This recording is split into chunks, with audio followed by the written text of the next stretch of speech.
The wrench slipped from my frozen fingers and clattered onto the concrete garage floor, the sound echoing off the thin walls like a gunshot.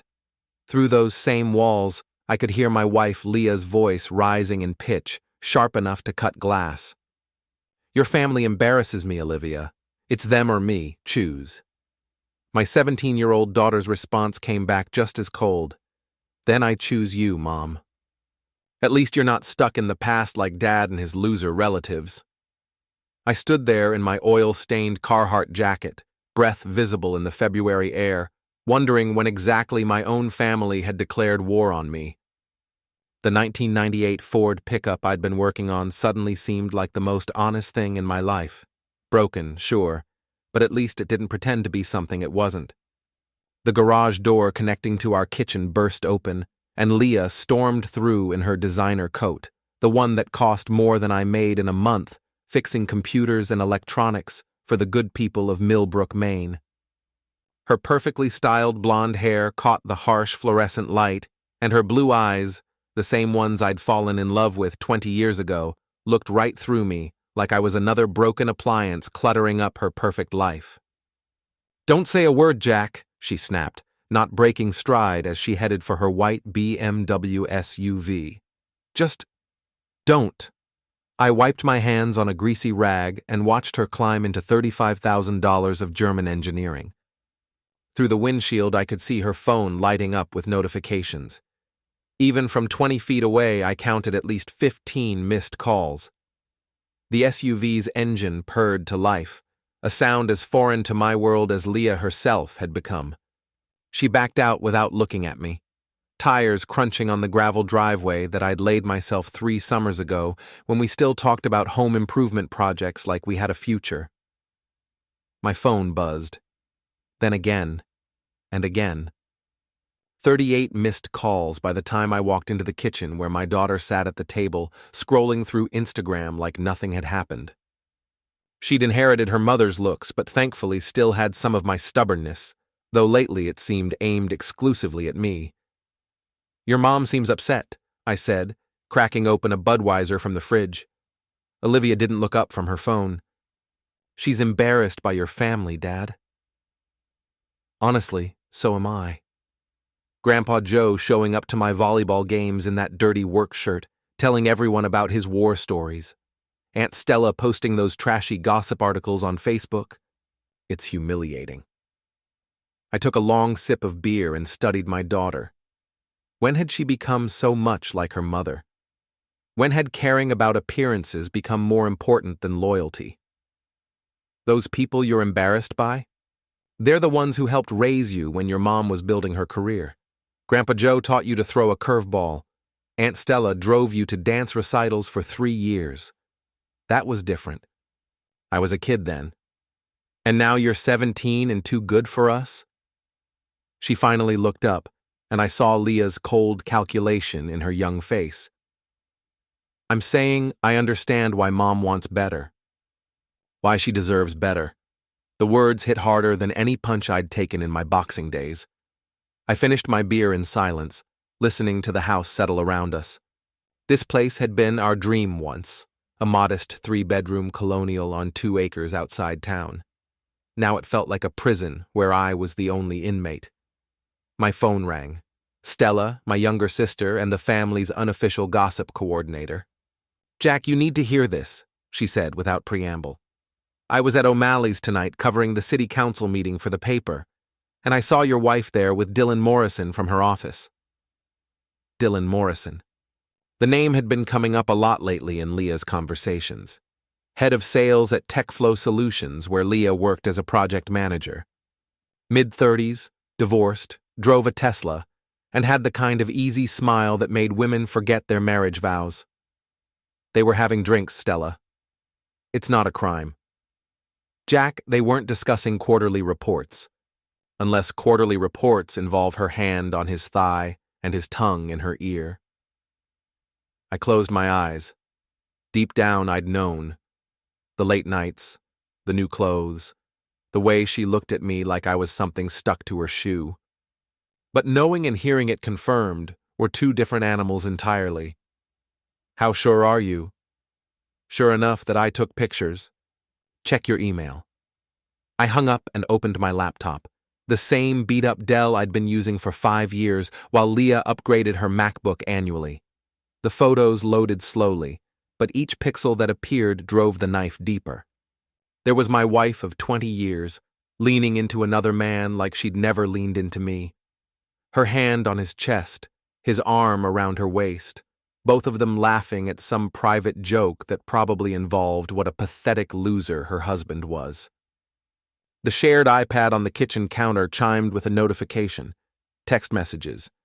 I'd set up the family sharing plan 2 years ago so we could all stay connected. Funny how technology designed to bring families together could tear them apart just as easily.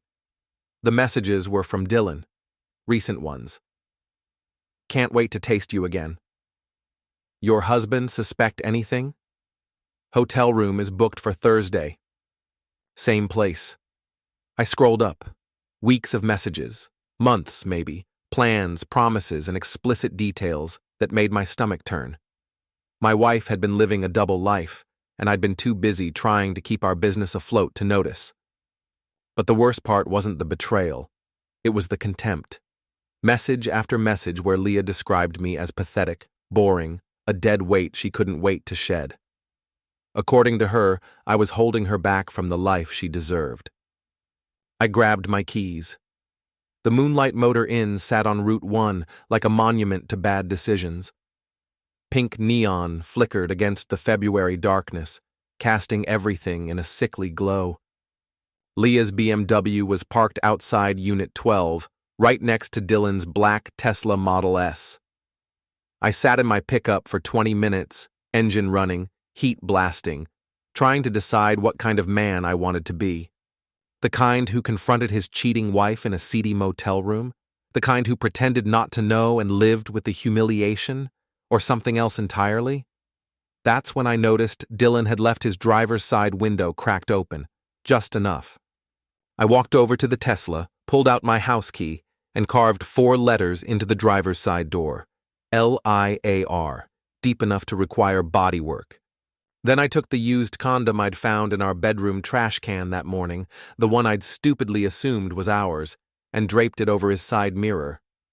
Finally, I pulled out my phone and took a selfie with the damage, making sure to get the motel room door in the background.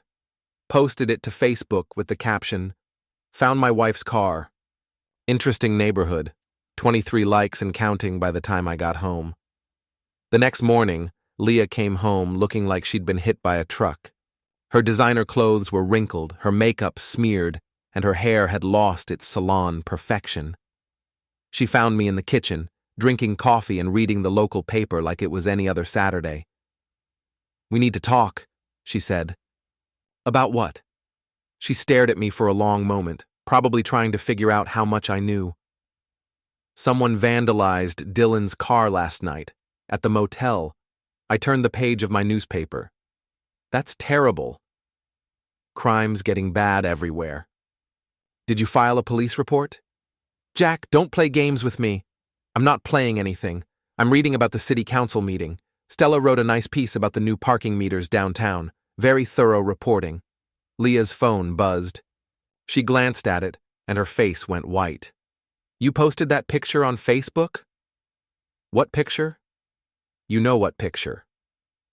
I folded the newspaper and looked at her directly for the first time since she'd walked in. "The one of me standing next to a vandalized Tesla at a motel?" "Yeah, I posted that. Thought it was interesting how someone would treat expensive property like that. No respect. Delete it. Why? Because people will get the wrong idea. What idea would that be?" She opened her mouth, then closed it. We both knew she couldn't explain why she was concerned about a picture of vandalism without admitting she'd been there. "I want a divorce," she said finally. "I know." That seemed to surprise her. "You know?" "Leah, you've wanted out of this marriage for 3 years. You just didn't have the courage to pull the trigger until you had somewhere else to land." "That's not—" "It's exactly true.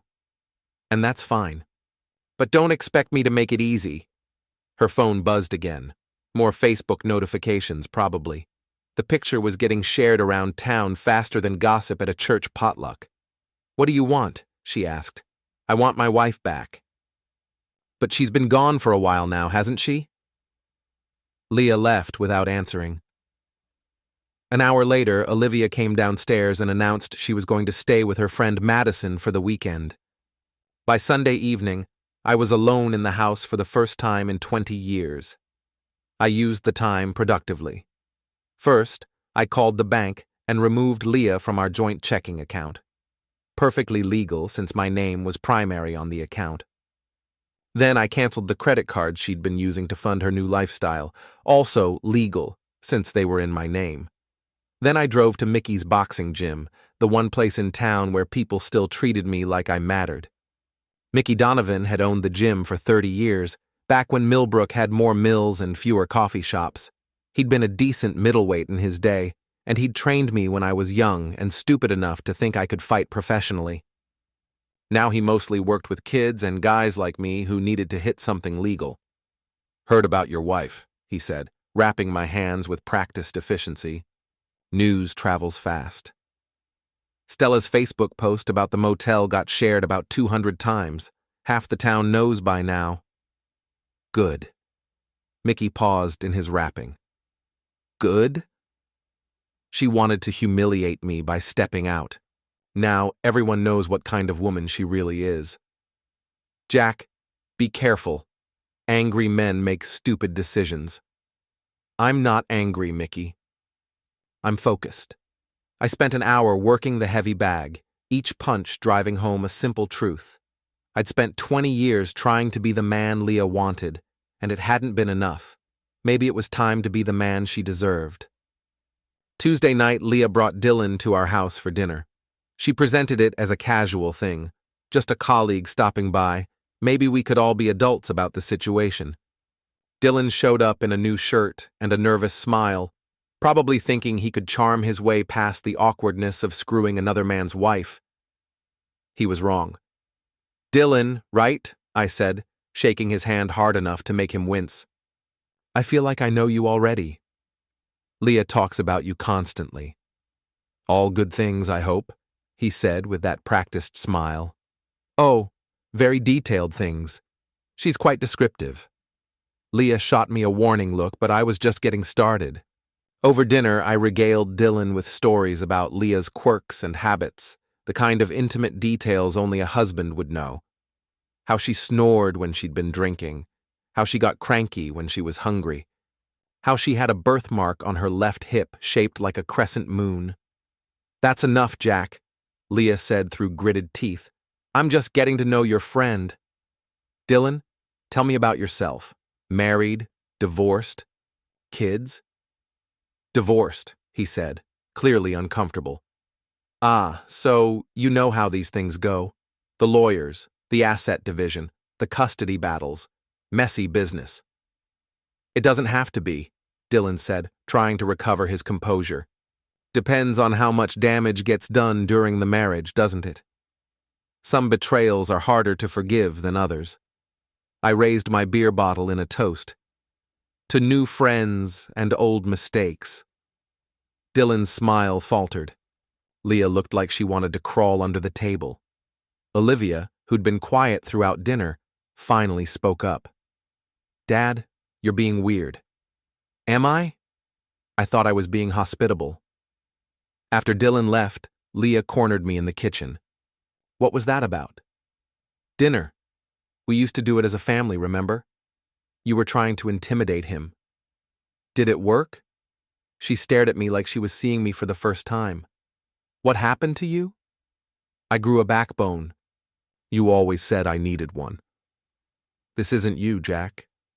Maybe the old me is what got us here in the first place."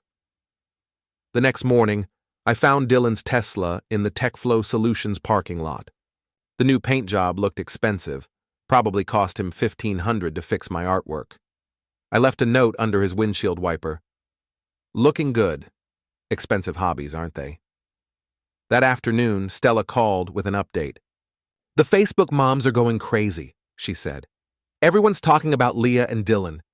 Martha Henderson saw them at the Riverside restaurant last week, And Jenny Morrison, no relation to Dylan by the way, says she spotted them coming out of the Hampton Inn on Thursday afternoon. People need hobbies. Jack, this is better than hobbies. This is blood in the water, and the sharks are circling. Half these women have been jealous of Leah for years. Her job, her car, her clothes. Now they get to watch her fall. And the other half are taking bets on how long before you do something crazy. Define crazy. Anything involving jail time. I laughed. Tell them they can keep their money. I'm not going to jail over this. What are you going to do? I'm going to ruin them. The opportunity came sooner than I expected. Thursday evening, I followed Dylan to the parking garage under his downtown condo building. He was so busy texting, probably making plans with my wife, that he didn't notice my pickup truck until I'd parked right behind his Tesla, blocking him in. I got out slowly, taking my time. Dylan looked up from his phone, and I saw the exact moment he realized he was trapped in a concrete box with a man whose wife he'd been screwing for months. Jack, listen. No, you listen. I walked over to his car, running my hand along the fresh paint job. $1,500 for the bodywork? What? The paint. Had to cost at least $1,500 to fix what I did. Dylan's face went pale. That was you? Who else would it be? I leaned against his car, making sure to put my full weight on the hood. Nice work, though. Can barely see where I carved LIAR into the door. Look, I know you're upset. Upset? I laughed. Dylan, I'm not upset. I'm impressed. Takes balls to screw another man's wife in a $50 motel room. Takes even bigger balls to come to his house for dinner afterward. I pushed off from his car and took a step closer. Dylan backed against the concrete wall. Here's what's going to happen, I said quietly. You're going to stop seeing my wife. You're going to transfer to another department, or better yet, find another job. And if I see you anywhere near my family again, I'm going to make that paint job look like the least of your problems. You can't threaten me. I smiled. I'm not threatening you. I'm promising you. To emphasize my point, I opened his driver's side door, he'd left it unlocked, and grabbed the laptop bag from his passenger seat. Hey! Relax, I'm not stealing it. I unzipped the bag and pulled out his MacBook Pro. Just borrowing it for a minute. I opened the laptop. No password protection. Dylan was either trusting or stupid, probably both. His email was already open, and I took my time scrolling through his messages while he stood there helplessly. Interesting, I said. MBA from Boston University, huh? That's what you told TechFlow when they hired you? Give me that back. Funny thing about the internet, Dylan. Makes it real easy to verify information. I turned the screen so he could see it. Boston University has no record of a Dylan Morrison graduating with an MBA. Any year. The color drained from his face completely. But they do have record of a Dylan Morrison who attended for one semester before dropping out due to academic probation. That you? I closed the laptop and handed it back to him. Don't worry. Your secret's safe with me. For now. I got back in my truck and drove away, leaving him standing there with his mouth open like a fish. But I wasn't done. Friday afternoon, I drove to TechFlow Solutions and waited in the parking lot until I saw Sophie Martinez leave the building. Sophie was Leah's best friend and biggest enabler, the one who'd been covering for the affair and probably encouraging it from the beginning. I followed her to Starbucks and got in line behind her. Sophie, right? Leah's friend? She turned around, surprised. Jack, hi. Getting coffee for the office? Just for me. Long day. I bet. Must be exhausting keeping track of all those lies. Her smile faltered. I don't know what you mean. Sure you do. You've been covering for Leah's affair for months, telling people she's with you when she's really with Dylan. That makes you an accessory. An accessory to what? Having coffee? To fraud. See, Leah's been using company time and resources to conduct her personal business. Company car, company credit card, company laptop. That's theft of services at minimum. Sophie's coffee order was called, but she didn't move to get it. I also know about the fake receipts, I continued. The ones you've been helping her create to cover the hotel expenses. That's conspiracy to commit fraud. You can't prove any of that. I pulled out my phone and showed her a photo of Leah and Dylan's text messages. Actually, I can. Amazing what people put in writing these days. Sophie grabbed her coffee with shaking hands. Here's the deal, I said. You're going to stop helping my wife cheat. You're going to stop lying for her. And if you don't, I'm going to send everything I have to your husband, your boss, and the local newspaper. My sister works there, you know. Loves a good scandal. I left Sophie standing there and drove to the high school to pick up Olivia from volleyball practice. Time to see whose side my daughter was really on. Dad, everyone's talking about you and Mom, she said as soon as she got in the truck. What are they saying? That you're having some kind of breakdown, that you vandalized someone's car, that you're stalking Mom's coworkers. And what do you think? She was quiet for a moment. I think Mom's been lying to us. I glanced at her in surprise. What makes you say that? Madison's mom saw the Facebook posts. She asked me about Mom and Mr. Morrison. I didn't know what to say, so I asked Mom about it directly. What did she tell you? That it was complicated. That you and she had grown apart. That sometimes adults make difficult choices. That's not really an answer. That's what I told her. So I asked her straight out if she was having an affair. I held my breath. She said yes. The words hit me like a physical blow, even though I'd known the truth for days. Hearing it confirmed by my daughter somehow made it more real. How do you feel about that? I asked. Olivia stared out the window at the familiar streets of Millbrook scrolling past. I feel like I don't know who she is anymore. The mom I grew up with wouldn't have done this to us. People change, sweetheart. Yeah, but they don't have to become liars. That evening, I made my move. I'd spent the week gathering information, and now it was time to use it. I started with an anonymous email to TechFlow's CEO, Robert Chen, detailing Dylan's fake MBA and including documentation I'd found on his laptop. Then I sent a follow-up email about Leah's expense account irregularities, complete with photos of receipts that didn't match her actual whereabouts. By Monday morning, both of them were suspended pending investigation. Leah called me screaming, "You bastard! You got us both fired!" Not fired. Suspended. There's a difference. You know what you did. I reported fraud to the appropriate authorities. It's called being a responsible citizen. Those emails were anonymous. How do I know it was you? You don't. Could have been anyone. A lot of people in this town don't like cheaters. This is war, Jack. No, Leah. This is consequences.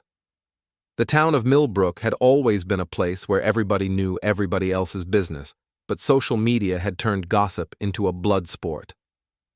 By Tuesday morning, the story of Leah's affair and subsequent job troubles had spread through Facebook like wildfire.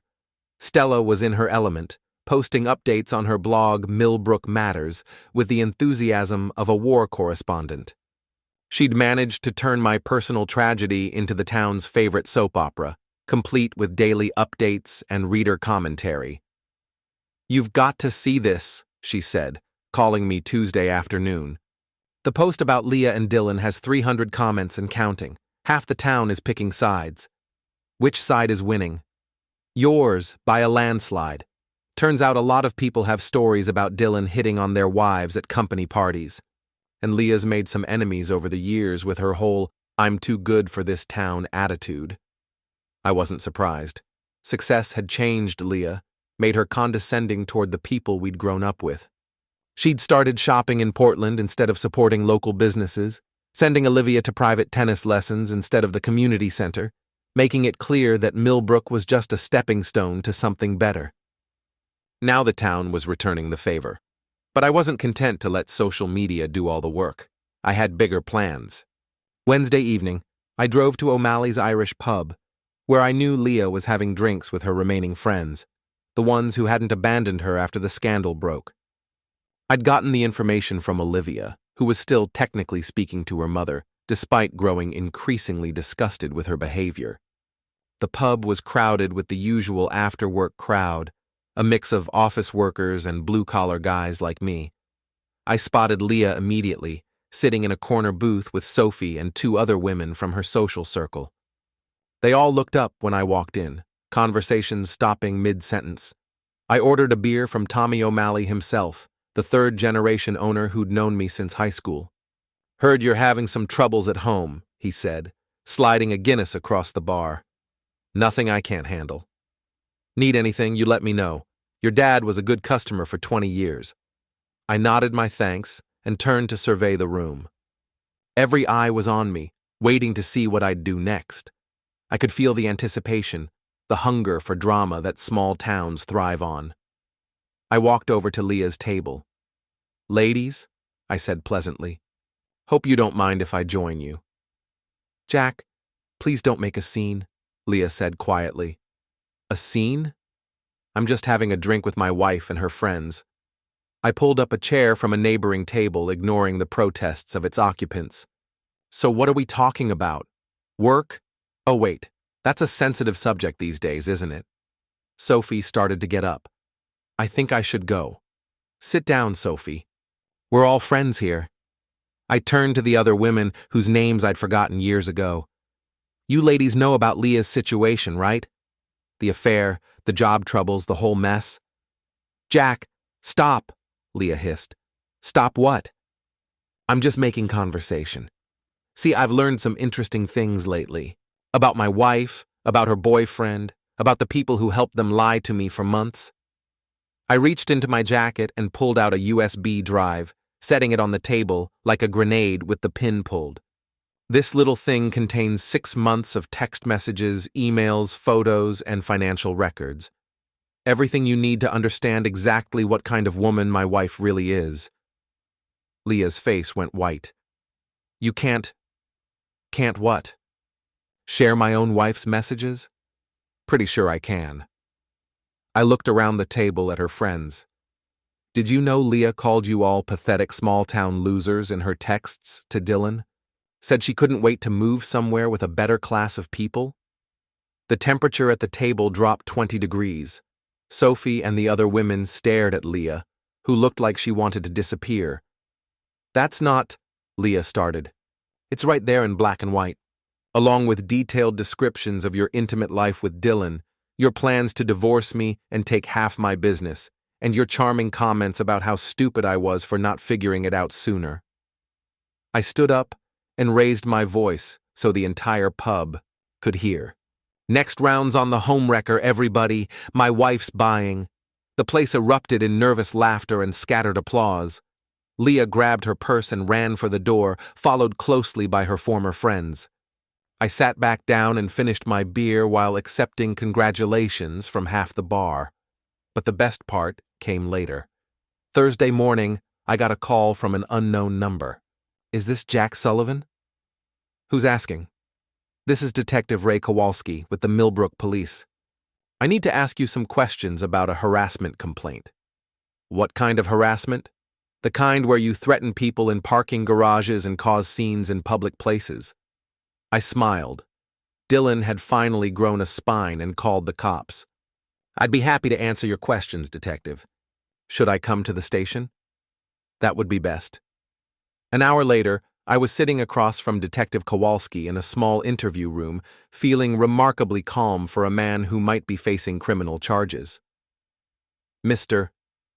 Sullivan, Dylan Morrison says you confronted him in a parking garage last week and made threats against his safety." "That's not accurate." "What would be accurate?" "I had a conversation with Mr. Morrison about his relationship with my wife. I may have expressed my disapproval in strong terms, but I didn't threaten anyone. He says you blocked his car with your truck and refused to let him leave." "I parked behind him, yes, but I never refused to let him leave. He was free to go at any time. After you intimidated him, after we had a conversation." Detective Kowalski consulted his notes. He also says you stole his laptop. I borrowed it briefly to verify some information. Then I gave it back. What kind of information? The kind that proved he lied on his job application about having an MBA from Boston University. The detective's eyebrows went up. You discovered he falsified his resume? Among other things. What other things? I leaned forward. Detective, are you familiar with the concept of alienation of affection? It's not a criminal matter in Maine? No, but fraud is, and so is theft of services. Dylan Morrison has been using company resources to conduct an affair with my wife. Company car, company credit cards, company time. That's theft. Do you have evidence of this? I pulled out my phone and showed him some of the text messages I'd photographed. 6 months' worth. Detective Kowalski studied the messages for several minutes. When he looked up, his expression had changed. Mr. Sullivan, I'm going to give you some free advice. Stay away from Dylan Morrison and your wife. Don't contact them. Don't follow them. Don't approach them in public. Can you do that? Absolutely. Good. Because if I have to come see you again, it won't be for a friendly conversation. I shook his hand and left the station, feeling better than I had in weeks. The police investigation would go nowhere. I hadn't actually broken any laws, but it had served its purpose. Now everyone knew that Dylan was scared enough to call the cops, which made him look weak and me look dangerous. Perfect. But I was just getting started. That evening, I got a call from someone I hadn't expected to hear from. Sophie Martinez's husband, Carlos. Jack, we need to talk. About what? About what my wife's been hiding from me. We met at a diner outside town, away from prying eyes and gossiping neighbors. Carlos looked like he'd aged 10 years in the past week. Sophie told me everything, he said without preamble. About covering for Leah, about the lies, about helping them hide the affair. I'm sorry, Carlos. I know you and Sophie have been having your own problems. That's just it. I thought our problems were about money, about her spending too much and working too little. Turns out they were about her living vicariously through your wife's affair. He pulled out his phone and showed me a series of text messages. She's been encouraging Leah from the beginning, telling her she deserved better than you, that she should follow her heart, that life's too short to stay in a boring marriage. I read through the messages, feeling my anger build with each line. Sophie hadn't just been covering for the affair, she'd been actively promoting it. There's more, Carlos said. Sophie's been having her own affair. With Dylan. The words hit me like a physical blow. What? Started about 2 months ago, while he was still seeing your wife. Sophie thought she could steal him away from Leah. The pieces started falling into place. Sophie's eagerness to help with the affair, her detailed knowledge of Dylan's schedule, her increasing hostility toward me over the past few months. She's been playing all of us, I said. That's what I figured. The question is, what are we going to do about it? I smiled. We're going to return the favor. The plan came together over the weekend. Carlos and I spent Saturday afternoon at Mickey's gym, working out our frustrations on the heavy bags while plotting our revenge. Mickey listened to the whole story with the patient attention of a man who'd seen every kind of human drama play out in his gym over the years. You boys are walking a thin line, he warned. Revenge has a way of biting back. Sometimes you have to bite first, I said. Just make sure you don't bite off more than you can chew. But I was past the point of caution. For months, I'd been the victim in this story, the cuckolded husband, the fool who didn't see what was happening in his own home. Now it was time to flip the script. Sunday evening, I made a series of phone calls. First, I called Olivia and asked her to invite her mother to dinner Tuesday night. Family meeting, I told her. Time to discuss our future, like adults. Then I called Dylan and left a voicemail. We need to talk. Tuesday night, 7 o'clock, the old Riverside warehouse on Mill Street. Come alone. Finally, I called Sophie and told her that Carlos wanted to meet her at the warehouse to discuss their marriage. Also, Tuesday night, Also 7 o'clock. The Riverside warehouse had been abandoned for 5 years, ever since the textile company that owned it moved operations to Mexico. It sat on the banks of the Penobscot River like a monument to Millbrook's industrial past, all broken windows and rusted metal. It was also the perfect place for a confrontation. Tuesday evening, I arrived at the warehouse early and set up my equipment. Carlos had lent me a small video camera, which I positioned to capture the main floor. I also set up a portable speaker system connected to my phone. If this was going to be a showdown, it deserved a proper audience. Dylan arrived first, looking nervous and checking his phone constantly. He dressed up for the occasion, khakis and a polo shirt, like he was going to a job interview instead of a reckoning. "Jack? What's this about?" "Patience. We're waiting for the others." "What others?" Sophie showed up 5 minutes later, followed by Leah and Olivia. My daughter looked confused and worried, but she'd come anyway. Loyalty still counted for something in the Sullivan family. "What's going on?" Leah demanded. "Why did you ask us to meet here?" "Because it's time for some truth," I said. And I wanted neutral ground. I activated the video camera and the speaker system. My phone was already connected to Facebook Live, broadcasting to anyone who cared to watch. Based on the viewer count climbing rapidly on my screen, that was most of Millbrook. "Ladies and gentlemen," I announced, "welcome to the Jerry Springer Show, Small Town Edition." "Jack, what are you doing?" Leah asked, noticing the camera for the first time. "Giving the people what they want. Drama, betrayal, and consequences.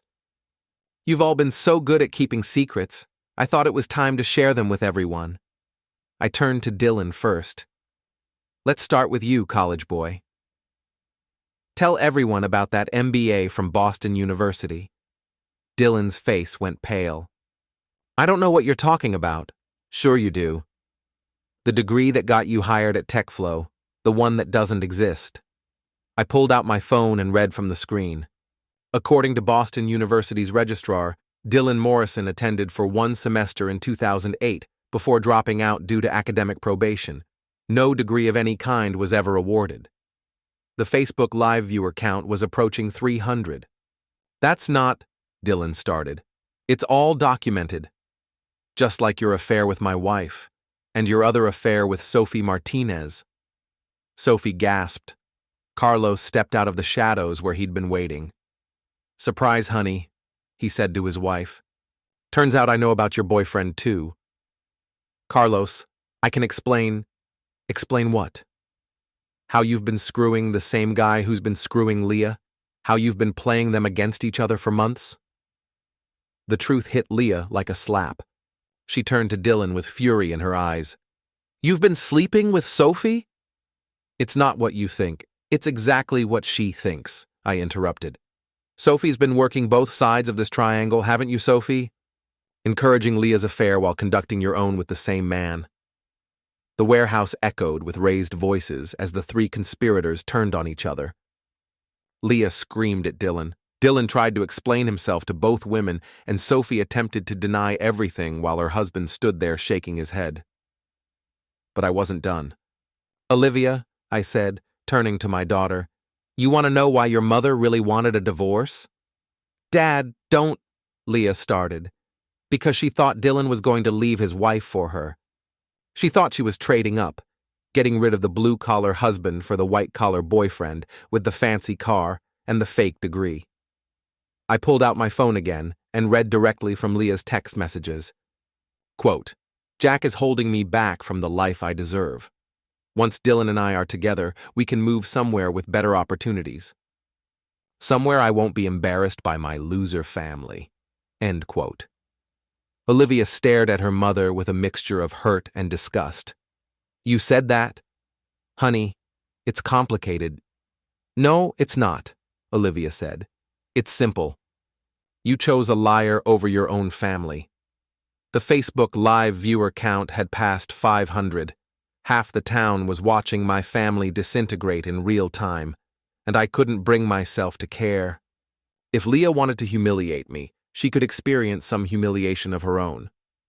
Here's my favorite part, I continued, scrolling through more messages. Dylan promising to leave his wife for Leah, while simultaneously promising Sophie that he was going to end things with Leah to be with her. I looked up at Dylan, who was now backed against a concrete pillar with two furious women advancing on him. "You're not very good at this whole cheating thing, are you?" That's when Dylan snapped. "You want to know the truth?" he shouted. "Your wife threw herself at me. She was desperate to get away from you and your pathetic life.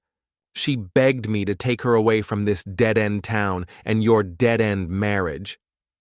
"Dylan, shut up," Leah hissed. "No!" "I'm tired of this. You want honesty? Here's honesty. Your wife is a gold digger who thought I had more money than I do.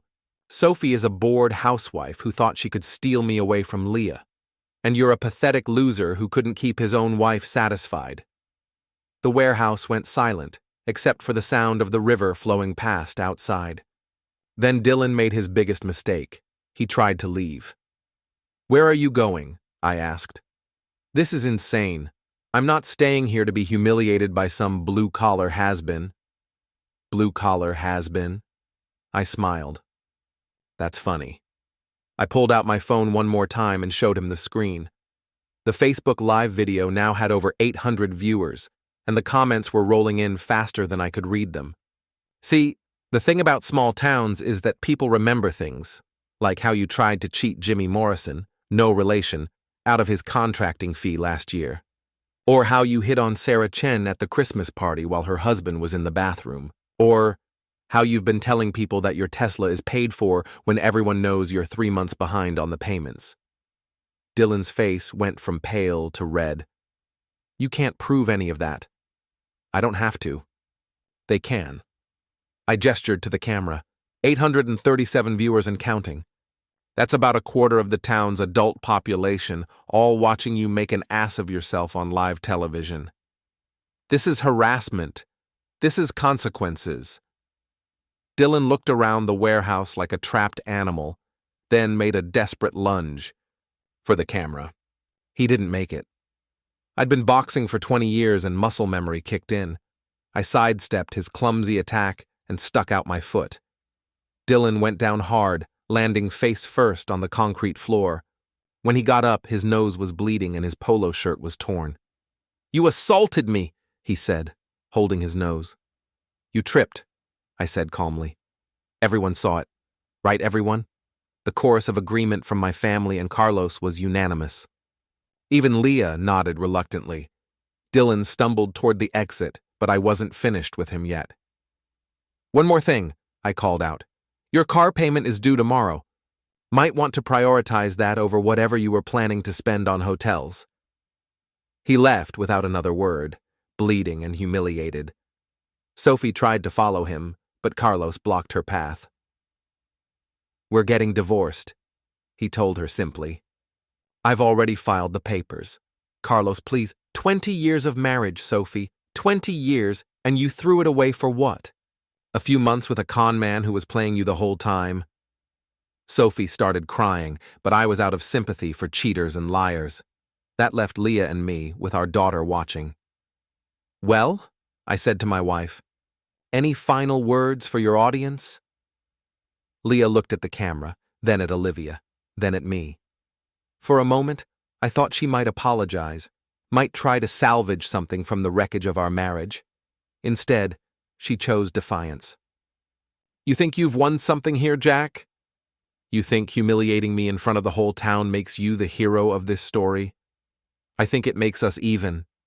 We'll never be even. You're still the same small-minded man you always were, and I'm still going to leave you. I know. I'm taking half of everything you own. Good luck with that." She stared at me, confused by my lack of concern.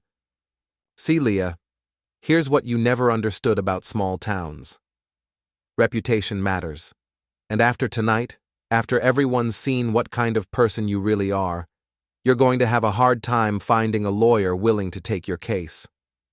Or a judge willing to give you anything more than what you came into the marriage with. That's not how divorce works. It is when your husband can prove adultery, fraud, and abandonment. It is when the whole town knows you were planning to steal half his business to run away with a con man. For the first time since this whole mess started, Leah looked genuinely scared. You can't do this to me.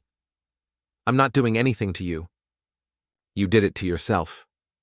I walked over to the camera and addressed my audience directly. Ladies and gentlemen, this concludes tonight's entertainment. Thank you for watching, and remember, actions have consequences. I ended the Facebook live stream and packed up my equipment. The final viewer count was 1,247 people, which meant that virtually every adult in Millbrook had witnessed my wife's public humiliation. As we left the warehouse, Olivia walked beside me while Leah trailed behind, probably trying to figure out how to spin this disaster in her favor. Dad? My daughter said quietly. Yeah? I'm proud of you. For what? For fighting back. 3 weeks later, Leah moved out of our house and into a studio apartment on the other side of town. Dylan had left Millbrook entirely, reportedly moving back to Massachusetts, where his fake credentials might not be as well known. Sophie and Carlos were proceeding with their divorce, and she'd been forced to take a job at the grocery store to pay her bills. The divorce proceedings were going exactly as I'd predicted. Leah's lawyer, a recent graduate from Portland who didn't know any better, had quickly discovered that public opinion in Millbrook was overwhelmingly against his client. The judge, who'd known me since high school, was not inclined to reward adultery and fraud with a generous settlement. Olivia decided to stay with me, which meant Leah would be paying child support instead of receiving it. The irony wasn't lost on anyone. On a Saturday morning in April, I was working in my garage when Stella stopped by with coffee and donuts. You made the paper, she said, handing me a copy of the Millbrook Gazette. The headline read, Local Man's Revenge Goes Viral. The article detailed how my Facebook Live confrontation had been shared across social media platforms, turning me into a minor internet celebrity and Millbrook into a cautionary tale about the dangers of small-town adultery. 15 minutes of fame, I said. More like 15,000 views and counting. The video's been shared all over the country. You're getting marriage proposals from women in Texas. I laughed. Not interested. What are you interested in? I looked around my garage, at my tools and my projects and my simple life that Leah had found so embarrassing. For the first time in months, it felt like home again. Peace and quiet. Think you'll get it? Eventually. Stella left, and I went back to work on my truck. The engine was finally running smooth, all the problems diagnosed and fixed. Sometimes the best revenge was just getting on with your life. That evening, as I was cleaning up, my phone rang. Unknown number. Hello? Is this Jack Sullivan? Who's asking? My name is Jennifer Walsh. I'm a producer for a television show called Cheaters Exposed. We'd like to talk to you about appearing on our program. I looked at my phone, then at my garage, then at the house where my daughter was probably doing homework and living the normal teenage life she deserved. Thanks, but I'm not interested. We're prepared to offer significant compensation. I said I'm not interested. I hung up and turned off my phone. Some stories don't need sequels.